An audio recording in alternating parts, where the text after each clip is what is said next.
కర్నూలు జిల్లా ప్రసిద్ధ పుణ్యక్షేత్రం మంత్రాలయం శ్రీ రాఘవేంద్ర స్వామిని దర్శించుకున్నారు కర్ణాటక పౌర సరఫరాల శాఖ మంత్రి మునియప్ప. వీరికి శ్రీమఠం అధికారులు ఆలయ మర్యాదలతో స్వాగతం పలికారు. అనంతరం మునియప్ప శ్రీ రాఘవేంద్ర స్వామి మూల బృందావనానికి ప్రత్యేక పూజలు నిర్వహించి మొక్కులు తీర్చుకున్నారు. వీరికి మఠం పీఠాధిపతి సుబుధేంద్ర తీర్థ స్వామి శాల్వా కప్పి ప్రసాదం శ్రీ రాఘవేంద్ర స్వామి మెమెంటో అందజేసి ఆశీర్వదించారు.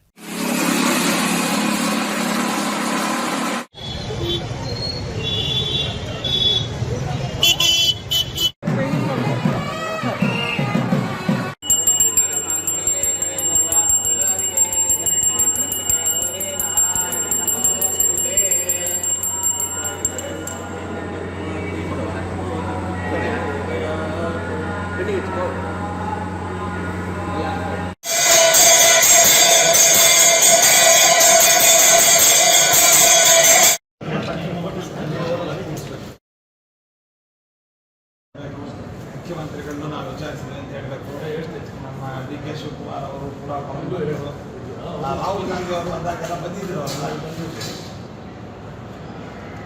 ಬನ್ನಿ ಆಶೀರ್ವಾದ ಮಾಡ್ತಾರೆ. ಸರ್ ಎಲ್ಲ ಕುತ್ಕೊಂಡ್ಬಿಡಿ. ರಾಜ್ಯದಲ್ಲಿ ನೂತನ ಸರ್ಕಾರ ಬಂದಿದೆ. ವಿಶೇಷವಾಗಿ ಬಡ ಜನರಿಗೆ